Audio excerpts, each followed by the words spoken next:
네, 안녕하세요. 예, 오늘은 신약개론 제2강 성령을 통해 초대교회를 세워가시는 예수님의 역사, 사도행전에 대해서 살펴보도록 하겠습니다. 자, 우선 사도행전의 독자와 저술 목적에 대해서 살펴보겠습니다. 사도행전이 쓰여질 당시에는 이 기독교라는 이 종교가 공식적으로 인정을 못 받으며 유대인의 한 이단적인 분파 정도로 여겨져서 교회를 변호할 필요가 있었습니다. 그래서 이 작업을 사도 바울과 함께 선교 여행까지 다닌 이 의사 누가가 이제 맡게 되었는데요. 이 누가는 굉장히 꼼꼼한 인물로서 이러한 기독교의 역사를 기록을 할 적합한 인물이었습니다. 근데 이 사도행전은 이 데오빌로라는 인물에게 쓴 것인데요. 이 인물이 누구인지에 대해서 논란이 좀 있는데 그는 이 기독교에 관심을 갖는 이 로마 관료일 가능성이 높습니다. 그래서 누가는 사도행전을 통해 기독교의 역사 속에 담긴 하나님의 손길을 보여주고자 했습니다.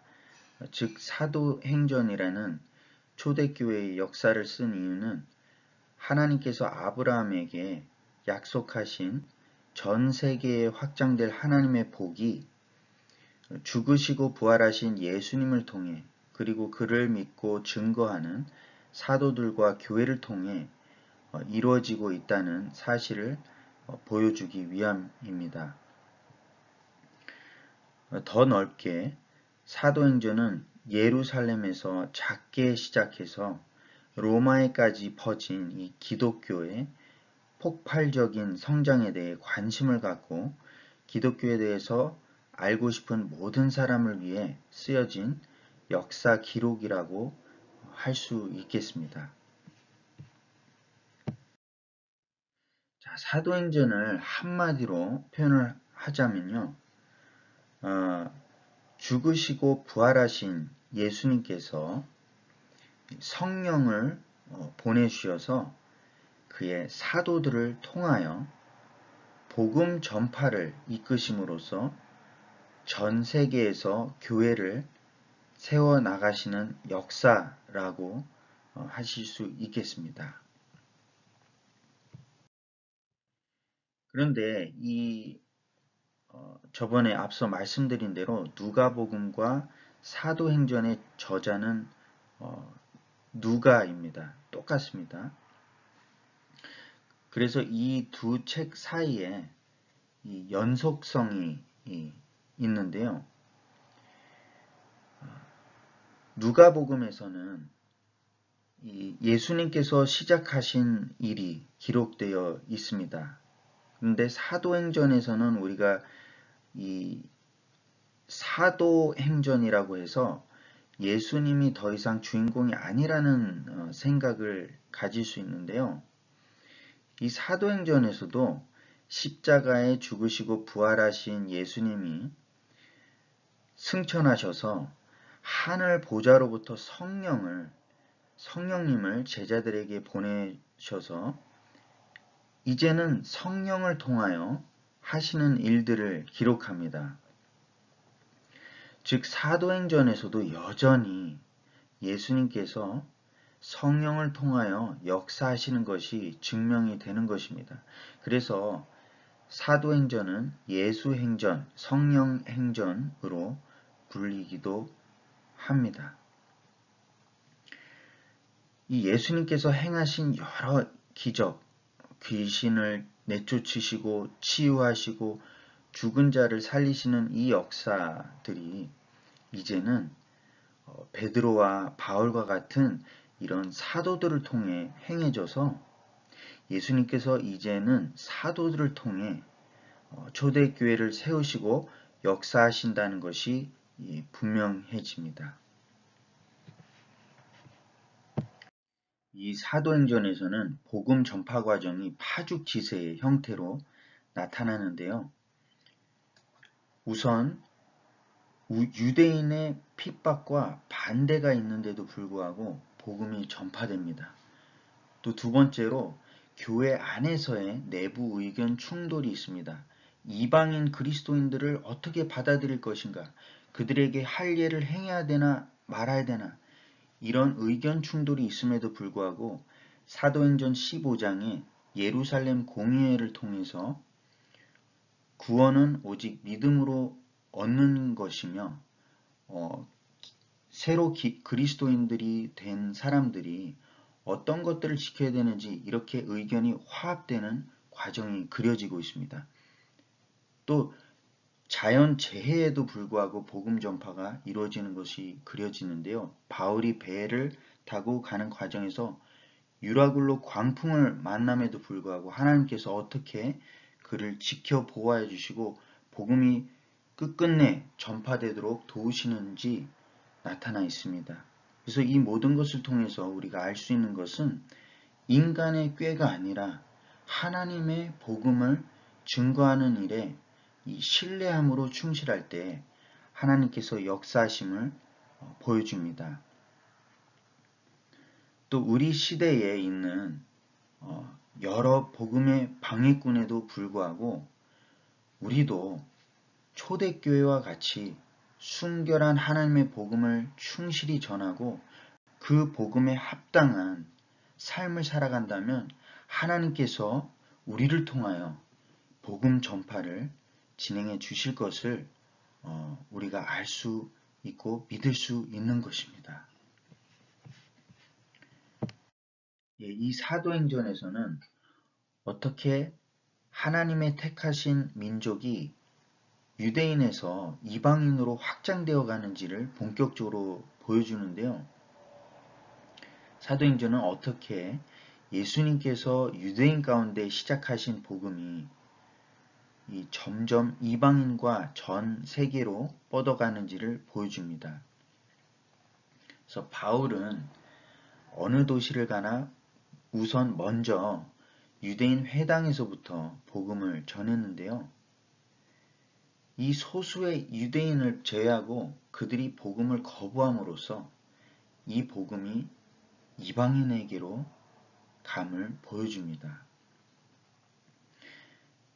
가장 이 큰 사건 중에 하나는 바로 이 스데반의 순교입니다. 바로 이 스데반의 순교가 있고 나서 예루살렘에서 유대인들이 이제 본격적으로 그리스도인들을 핍박하기 시작하였는데요. 이렇게 해서 예루살렘으로부터 이제 흩어져서 이방 땅들로 가게 된 제자들이 그곳들에서 복음을 전파하는 일로 쓰여지게 됨을 기록을 합니다. 그래서 이렇게 복음의 이동을 기록함으로써 이 누가는 이방인들도 하나님의 택하신 백성 안에 속하게 됨을 변증하였습니다. 그 이전에는 유대인들은 하나님의 백성은 오직 자기들이라고 생각을 했기 때문입니다. 그래서 사도행전 28장 23절에서부터 28절까지는요. 어떻게 해서 본격적으로 이 복음이 유대인에서 이방인으로 이렇게 넘어가게 됐는지를 보여줍니다. 이 전까지 바울은 수도 없이 유대인에게 너희 구약에 예언된 메시아는 예수 그리스도시고 이제 이 교회 역사를 성령님을 우리에게 주시고 교회를 세워 가시는 이 하나님의 역사가 정말 이 구약에서 하나님께서 약속하신 이 복, 아브라함에게 약속하신 이 복을 이뤄가는 이 과정이라고 설득을 여러 번 했는데도 불구하고 유대인들이 거부를 계속함으로써 어떻게 이제 본격적으로 복음이 이방인에게 넘어가게 됐는지를 여기서 이제 기록을 하는데요. 제가 한번 읽어드리겠습니다. 그들이 날짜를 정하고 그가 유숙하는 집에 많이 오니 바울이 아침부터 저녁까지 강론하여 하나님의 나라를 증언하고 모세의 율법과 선지자의 말을 가지고 예수에 대하여 권하더라. 그 말을 믿는 사람도 있고 믿지 아니하는 사람도 있어 서로 맞지 아니하여 흩어질 때에 바울이 한 말로 이르되 성령이 선지자 이사야를 통하여 너희 조상들에게 말씀하신 것이 옳도다. 일러스되 이 백성에게 가서 말하기를 너희가 듣기는 들어도 도무지 깨닫지 못하며 보기는 보아도 도무지 알지 못하는도다. 이 백성들의 마음이 우둔하여져서 그 귀로는 둔하게 듣고 그 눈은 감았으니 이는 눈으로 보고 귀로 듣고 마음으로 깨달아 돌아오면 내가 고쳐줄까 함이라 하였으니 그런즉 하나님의 이 구원이 이방인에게로 보내어진 줄 알라. 그들은 그것을 들으리라 하더라. 아멘. 예, 이렇게 해서 본격적으로 복음이 이 유대인에게서 이방인으로 넘어감을 이렇게 바울은 보여줍니다. 그런데 이것은 유대인이 이제 하나님의 백성에서 되었다는 것을 뜻하지는 않습니다. 이 바울이 로마서에서도 말하듯이 결국 이 이방인에게 넘치는 하나님의 복과 은혜를 유대인들이 질투하게 됨으로써 나중에 훗날에는 이 유대인들도 예수 그리스도께 돌아오게 될 것이라고 바울이 예언을 하고 있기 때문입니다. 그래서 우리는 오늘날에도 이 유대인들이 예수 그리스도를 믿는 것을 위하여 기도해야 하는 것입니다. 네, 이 사도행전의 구조에 대해서 잠깐 살펴보겠습니다. 이 사도행전의 구조, 그 DNA가 함축되어 있는 구절이 바로 사도행전 1장 8절에 나와 있습니다. 여기서 오직 성령이 너에게 임하시면 너희가 권능을 받고 예루살렘과 온 유대와 사마리아와 땅끝까지 이르러 내 증인이 되리라 하시니라 라고 나와 있는데요. 이 사도행전 1장 8절에 나온 예수님의 지상 명령을 어떻게 이 사도행전에서 하나님께서 이루시는가를 이 책에서 이제 보여줍니다. 그래서 사도행전 1장 1절에서 6장 7절까지 예루살렘과 유대에서 어떻게 이 성령 충만한 사도들이 복음을 전파하는지, 또 6장 8절에서 9장 31절까지 어떻게 사마리아에서 전파되는지, 그리고 9장 3절에서 28장 31절까지 어떻게 땅끝까지 이르게 되는지를 이렇게 보여줍니다. 그래서 이 사도행전 1장 8절의 이 구조가 사도행전 전체의 이 흐름과 전개를 보여주는 구절이라고 할 수 있겠습니다. 여기서 땅끝이라는 명칭은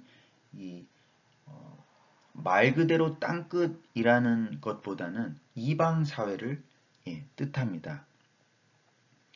그래서 또 다르게 우리가 이 구조를 설명할 수 있는 것은 이 베드로와 바울이라는 이 두 인물입니다. 그래서 유대인 그리스도교와 예루살렘 교회를 대표하는 이 베드로의 이야기가 사도행전 1장에서 12장에 펼쳐진다고 한다면 이 디아스포라 유대인, 그러니까 이방 사회에 흩어진 유대인들과 이방인들에게 복음을 전파하는 바울의 이야기는 사도행전의 후반부인 13장에서 28장까지 펼쳐진다고 보실 수 있으시겠습니다. 자, 마지막으로 이 참 이스라엘의 회복에 대해서 살펴보고 마치도록 하겠습니다. 이 사도행전에서는 포로로 끌려간 이스라엘을 회복시켜 주시겠다는 하나님의 약속이 어떻게 이루어지는지를 보여주는데요. 이 이스라엘은 더 이상 이스라엘 민족에 국한된 공동체가 아니고 예수님을 믿어 성령의 통치를 받는 공동체로 이 의미가 확장이 됩니다. 그래서 사도행전 1장 6절에서 제자들이 부활하신 예수님께 이스라엘 나라를 회복하심이 이때니까 라고 묻습니다. 그들이 생각하는 것은 정말 강한 군사력과 강한 통치력을 가진 이 땅에서의 이스라엘, 정말 이스라엘 민족을 중심으로 한 이 어떤 지상에서의 나라를 이들이 생각하고 있는데 예수님께서는 정말 하나님께서 구약의 이스라엘 백성에게 가지신 그 참 뜻이 어떤 공동체를 통해서 이루어질지 말씀을 하십니다. 그래서 대답하시기를 오직 성령이 너희에게 임하시면 너희가 권능을 받고 라고 대답을 하심으로써 하나님을 믿고 따르는 참 이스라엘은